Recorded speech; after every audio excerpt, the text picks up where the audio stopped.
তো সকলকে the future nurse 24 YouTube চ্যানেলে স্বাগতম। দেখো, তোমাদের সাথে যে ভিডিওটা নিয়ে আলোচনা করব, এর আগে আমি মেডসার্জ 1-এর হার্নিয়া ক্লাস দিয়েছি। আজকে আমরা এআরআই অর্থাৎ অ্যাকিউট রেসপিরেটরি ইনফেকশন, এটা paediatric nursing second year GNM বা থার্ড ইয়ার বিএসসি এর একটা টপিক।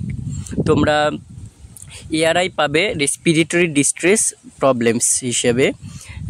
এটা হচ্ছে বাচ্চাদের মোস্ট কমন একটা ডিজিজ এবং এই ডিজিজটা সম্পর্কে আমরা আজকে জানবো, ক্লাসিফিকেশান জানবো, এআরআই কাকে বলে জানবো এবং ম্যানেজমেন্ট প্রিভেনশন হিসেবে পরের ক্লাসে আমরা ডিসকাস করব। চলো ক্লাসটা শুরু করি। প্রথম কোশ্চেন দেখো, এর দাগের কোশ্চেন আছে ডিফাইন এআরআই, অর্থাৎ এআরআই কাকে বলে। দ্বিতীয় কোশ্চেন রয়েছে describe the classification of ARI, অর্থাৎ এআরআইয়ের ক্লাসিফিকেশন করতে হবে। এই দুটো কোশ্চেন আলোচনা করব। তার আগে এআরআইয়ের ফুল ফর্ম আমরা বলে দিচ্ছি যে এআরআই কি, অ্যাকিউট রেসপিরেটরি ইনফেকশন, অর্থাৎ এটা রেসপিরেটরি ট্র্যাক্টের একটা ইনফেকশন, তোমরা বুঝতে পারছো। অর্থাৎ রেসপিরেটরি ট্র্যাক্ট যদি বলতে চাই তাহলে দুটো রেসপিরেটরি ট্র্যাক্ট রয়েছে, একটা আপার ইউআরটিআই আপার রেসপিরেটরি ট্র্যাক্ট ইনফেকশন, একটা রয়েছে এলআরটিআই লোয়ার রেসপিরেটরি ট্র্যাক্ট ইনফেকশন। তো সিম্পলি আমরা অ্যাকিউট রেসপিরেটরি ইনফেকশন কাকে বলে জেনে নেব।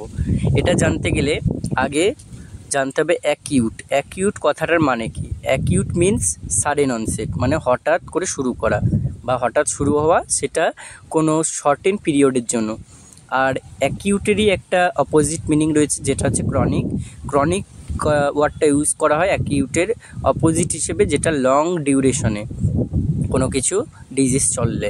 তাহলে অ্যাকিউট কথাটা রয়েছে সাডেন অনসেট, আর রেসপিরেটরি মিন্স রেসপিরেটরি সিস্টেমের কোনো ডিজিজ হচ্ছে, আর ইনফেকশানস মিন্স কোনো মাইক্রো অর্গানিজম আমাদের দেহে এন্ট্রি করছে, এন্ট্রি করার পরে বিভিন্ন ইনকিউবেশন পিরিয়ড আসা পর্যন্ত বিভিন্ন সাইন সিমটমস দেখাচ্ছে। ঠিক আছে, তাহলে দেখো অ্যাকিউট রেসপিরেটরি ইনফেকশনস কী দাঁড়াচ্ছে না, আর অ্যান অ্যাকিউট ইনফেকশন, এটা একটা অ্যাকিউট ইনফেকশন হচ্ছে of any part of the respiratory tract. Respiratory tract যতটা রয়েছে সেটার যে কোনো পোর্শন, যে কোনো পার্টে যদি ইনফেকশন হয় সেটা অ্যাকিউট ইনফেকশন হবে অবশ্যই। অ্যান্ড রিলেটেড স্ট্রাকচার, ঠিক আছে। এবার দেখো তাহলে কন্ডিশনটা কী কী হলো, যে কোনো পার্টে any part of the respiratory tract হচ্ছে বা রিলেটেড স্ট্রাকচারে হচ্ছে, সেটা ইনক্লুড হতে পারে প্যারানেজাল সাইনাস, ইনক্লুড হতে পারে মিডল ইয়ার, ইনক্লুড হতে পারে প্লুরাল ক্যাভিটি। ঠিক আছে, তাহলে এই যে এই পার্টগুলো রয়েছে, এখানে যদি কোনো অ্যাকিউট ইনফেকশান ধরা পড়ে তাহলে আমরা তাকে বলতে পারি না এটা হচ্ছে অ্যাকিউট রেসপিরেটরি ইনফেকশান। এরপরে দেখো, it may cause inflammation of respiratory tract anywhere from nose to alveoli with a wide range of combinations of symptoms and signs। তাহলে বিভিন্ন কম্বিনেশনস অফ সাইন সিমটমস কিন্তু এর মধ্যে আসতে পারে, যেটা অ্যালভিওলাই হোক বা নোজ টু অ্যালভিওলাই হোক, যে কোনো জায়গায় হচ্ছে এটা সাইন সিমটমস হিসেবে দেখা যেতে পারে। তাহলে এআরআই সম্পর্কে আমরা জানলাম, এটা রেসপিরেটরি ট্র্যাক্ট বা তার সারাউন্ডিংস এরিয়াতে যে কোনো জায়গায়, যে কোনো পার্টে কোনো অ্যাকিউট ইনফেকশন হতে পারে। এবার দেখো সেকেন্ড যে পোর্শন, সেইটা হচ্ছে কি না, ক্লাসিফিকেশানস। ওকে, ক্লাসিফিকেশানস অফ এআরআই ক্লাসিফিকেশানস কিন্তু 5 নাম্বার রয়েছে, মানে তোমাকে ভালো করে বুঝে তারপরে কিন্তু এআরআইয়ের ক্লাসিফিকেশান লিখতে হবে। দেখো প্রথম যে কন্ডিশন বা প্রথম যে ক্লাসিফিকেশান করা হচ্ছে, সেটা depending upon the site of infection, কোন সাইটে ইনফেকশানটা হচ্ছে সেইটা অনুযায়ী ভাগ করা হচ্ছে দুটো ভাগে, একটা acute upper respiratory tract infection, একটা acute lower respiratory tract infection, অর্থাৎ আপার আর লোয়ারে কিন্তু ডিভিশন হলো, বুঝতে পারলে। এরপরে দেখো তাহলে আপার আর লোয়ারের মধ্যে কোন পার্ট, আপার কোন পার্ট পর্যন্ত আর লোয়ার কোন পার্ট পর্যন্ত, সেটা তোমাদেরকে বলে দিই। তাহলে প্রথম ডিভিশন হচ্ছে সাইট অফ ইনফেকশন অনুযায়ী আপার আর লোয়ার রেসপিরেটরি ট্র্যাক্ট ইনফেকশন, অবশ্যই অ্যাকিউট। এরপরে অ্যাকিউট হওয়ার পরে তাহলে আপার ট্র্যাক্ট কোথা থেকে, দেখো দিস দিস ইনক্লুড কী হবে তোমার কমন কোল্ড, ঠিক আছে, কমন কোল্ড হতে পারে, রাইনাইটিস হবে, তারপরে ন্যাজোফ্যারিঞ্জাইটিস হবে, ন্যাজোফ্যারিঞ্জাইটিসের সাথে ওটাইটিস মিডিয়া আর ফ্যারিঞ্জাইটিস, ঠিক আছে। তাহলে এই ধরনের যে ইনফেকশানগুলো হচ্ছে, rhinitis means runny nose, common cold, nasopharyngitis মানে ন্যাজোফ্যারিংসে inflammation, otitis media means middle ear infection, pharyngitis means pharynx infection বা ইনফ্লামেশন। তাহলে এইগুলো কিন্তু সব আপার রেসপিরেটরি ট্র্যাক্ট ইনফেকশনের মধ্যে আসবে। এরপরে লোয়ারের মধ্যে দেখো, লোয়ারের মধ্যে কি আসছে না, এপিগ্লটাইটিস মানে epiglottis infection, laryngitis larynx infection, bronchitis bronchus infection, bronchiolitis মানে ব্রঙ্কিওলস ইনফেকশন, আর তার সাথে নিউমোনিয়া মানে লাংসে পর্যন্ত ইনফেকশন চলে যাচ্ছে। তাহলে এই ধরনের যে টার্মগুলো রয়েছে এইগুলো লোয়ার রেসপিরেটরি ট্র্যাক্ট ইনফেকশনের ক্ষেত্রে প্রযোজ্য। তাহলে এইটা গেল সাইট অফ ইনফেকশন অনুযায়ী এআরআইয়ের ভাগ।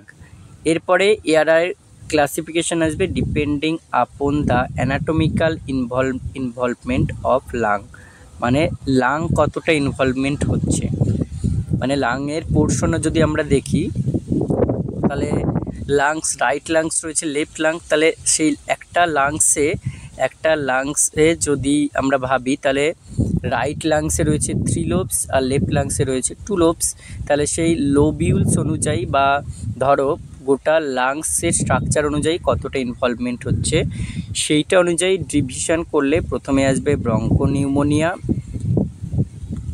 আর একটা আসবে লোবার নিউমোনিয়া, ওকে, ব্রঙ্কো নিউমোনিয়া আর লোবার নিউমোনিয়া। তাহলে এই পার্টগুলো, আর একটা হচ্ছে ইন্টারস্টিশিয়াল নিউমোনিয়া। এই তিনটে।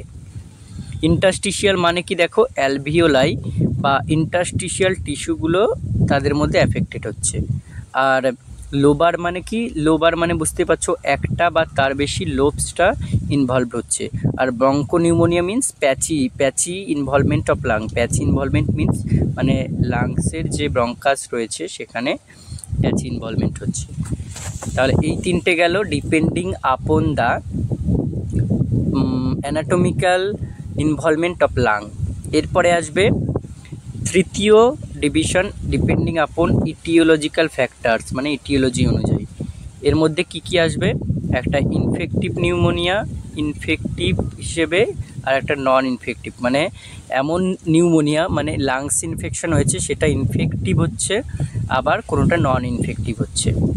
আচ্ছা, এরপরে পরবর্তী যে ডিভিশন বা পরবর্তী যে ভাগ সেটা হচ্ছে ডিপেন্ডিং আপন বা ডিপেন্ডিং অন স্প্রিড অফ ইনফেকশন, মানে ইনফেকশন কতটা ছড়াচ্ছে, কতটা কন্টেন্ট কতটা ব্রড ছড়াচ্ছে সেই অনুযায়ী যদি ভাবি তাহলে আসবে কমিউনিটি অ্যাকোয়ার্ড নিউমোনিয়া, CAP, অর্থাৎ কমিউনিটি মানে পুরো কমিউনিটি, হোল কমিউনিটিতে নিউমোনিয়াটা ইনফেক্ট করেছে। আর একটা হচ্ছে হসপিটাল অ্যাকোয়ার্ড নিউমোনিয়া, মানে সেটা হসপিটালে গিয়ে অ্যাকোয়ার্ড হয়েছে। আর একটা হচ্ছে অপরচুনিস্টিক নিউমোনিয়া। অপরচুনিস্টিক কখন হবে, অপরচুনিটি কোনো একটা সুযোগ সন্ধানী বলতে পারো, মানে লো ইমিউনিটি পাওয়ার হয়েছে, লো ইমিউনিটি পাওয়ারের কারণে চিলড্রেনদের এই নিউমোনিয়াটা দেখা দিয়েছে। এরপরে 5 নাম্বার ডিভিশন দেখো, depending on severity of infection, এটা হচ্ছে অ্যাকর্ডিং টু WHO অনুযায়ী। একটা হচ্ছে নো নিউমোনিয়া, একটা হচ্ছে নিউমোনিয়া, একটা সিভিয়ার নিউমোনিয়া, একটা ভেরি সিভিয়ার নিউমোনিয়া। চলো, নো নিউমোনিয়া কী কারণে বলা হয়েছে সেটা জেনে নিই। নো নিউমোনিয়া মানে নিউমোনিয়া হয়নি, বুঝতে পারছো। তাহলে সেখানে কি থাকবে, সেখানে রাইনাইটিস থাকবে, সেখানে কমন কোল্ড থাকবে, কাফ অ্যান্ড কোল্ড থাকবে, আর ফিভার থাকবে।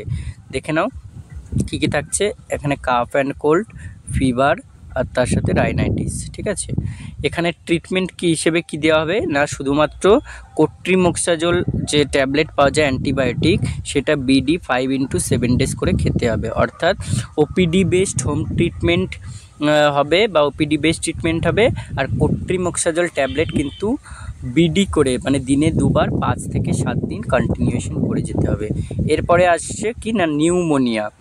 নিউমোনিয়া, তাহলে আগেরটায় নো নিউমোনিয়াতে আমরা 3টে ফিচার্স পেলাম। এখানে ওই ফিচার্সগুলোর সাথে সাথেই মানে কাফ অ্যান্ড কোল্ড, ফিভার আর রাইনাইটিস এগুলোর সাথে সাথেই ন্যাজাল ফ্লেয়ারিং অর্থাৎ নাক, আমাদের যে নোজ রয়েছে, নোজ ফ্লেয়ারিং মানে সোয়েলিং মানে নাকের পাটা ফুলে যাওয়া বাংলায় বলা হবে, এবং ফাস্ট ব্রিদিং অর্থাৎ ব্রিদিং নর্মাল রেঞ্জ থাকে কত 12 to 18 হচ্ছে অ্যাডাল্টের ক্ষেত্রে, আর বাচ্চাদের ক্ষেত্রে কত থাকে সেটা বাচ্চাদের ক্ষেত্রে নর্মাল থাকে কিন্তু 30 to 60, ঠিক আছে, 30 to 60 পর্যন্ত নর্মাল।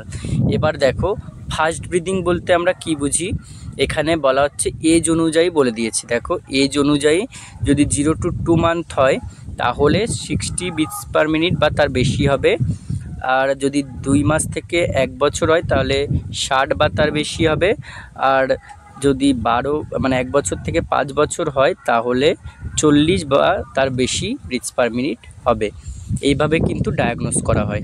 আর এর ট্রিটমেন্ট হিসেবে কি ইউজ করা হবে, ওরাল পেনিসিলিন জি ট্যাবলেট, যেটা দিনে 3 বার, অ্যাম্পিসিলিন, সব অ্যান্টিবায়োটিক, অ্যামক্সিসিলিন এগুলো ইউজ করা হয়ে থাকে। এরপরে দেখো সিভিয়ার নিউমোনিয়া, তাহলে 3টের আমরা কি ডিভিশন পড়লাম, নিউমোনিয়া, ভেরি নিউমোনিয়া, নিউমোনিয়া আর নো নিউমোনিয়া পড়লাম। এবারে দেখো সিভিয়ার নিউমোনিয়া, এখানে কি থাকবে, ফাস্ট ব্রিদিং পর্যন্ত সব কিছুই থাকবে, fever, cough and cold, rhinitis, nasal flaring, fast breathing, তার সাথে কিন্তু চেস্ট ইনড্রয়িং অর্থাৎ চেস্টটা ভিতরের দিকে কী হবে, ঢুকে যাবে, ইনড্র হবে, ঠিক আছে। মানে হচ্ছে দেখো এখানে বলে দিয়েছি sinking of chest wall muscle in xiphisternum, আমাদের যে স্টারনাম বোন রয়েছে তার একটা পার্ট হচ্ছে জিপি স্টারনাম, সেই জিপি স্টারনামের সাথে চেস্ট ওয়াল মাসেল কিন্তু সিঙ্ক হয়ে যাবে, মানে আর intercostal muscle, tracheal notch, diaphragm এগুলো কিন্তু সিঙ্ক হবে।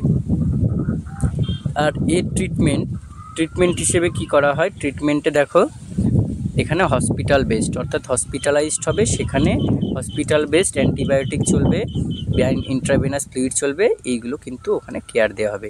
আর একটা রয়েছে very severe pneumonia, very severe মানে চেস্ট ইনড্রয়িংয়ের সাথে লাস্টে যোগ হবে সায়ানোসিস, মানে severe bluish of the body part. এখানে ট্রিটমেন্ট হবে হসপিটাল বেসড মানে হসপিটালে ভর্তি হবে। আর অ্যানাদার ক্লিনিক্যাল ফিচার্স হিসেবে কি থাকতে পারে দেখো, অ্যাবডোমিনাল পেন থাকবে, তার সাথে সায়ানোসিস থাকবে, তার সাথে ইনঅ্যাবিলিটি টু ফিড মানে খেতে পারবে না, ঠিক আছে। এইগুলো গেল ডিভিশন। তাহলে ক্লাসিফিকেশানে আমরা প্রথমে আর একবার দেখো রিভাইজ করে নিই। ক্লাসিফিকেশানে প্রথম ক্লাসিফিকেশান পড়লাম depending upon site of infection, acute upper আর অ্যাকিউট লোয়ার। তারপরে পড়লাম depending upon anatomical involvement of lung, bronchopneumonia, lobar আর ইন্টারস্টিশিয়াল। আর এরপরে ডিপেন্ডিং আপন ইটিওলজিক্যাল ফ্যাক্টর অনুযায়ী পড়লাম ইনফেক্টিভ, নন ইনফেক্টিভ। আর স্পিড অফ ইনফেকশন অনুযায়ী পড়লাম community acquired, hospital acquired, opportunistic. আর একটা সিভিয়ারিটি অফ ইনফেকশন অনুযায়ী পড়লাম নো নিউমোনিয়া, নিউমোনিয়া, সিভিয়ার আর ভেরি সিভিয়ার নিউমোনিয়া। আর এগুলোর ট্রিটমেন্ট পড়লাম। এরপরে কিন্তু ম্যানেজমেন্ট রয়েছে, সেই ম্যানেজমেন্ট সম্পর্কে আমরা ডিসকাস করব। তাহলে আজকে এই পর্যন্তই, দেখা হবে পরবর্তী ভিডিওতে।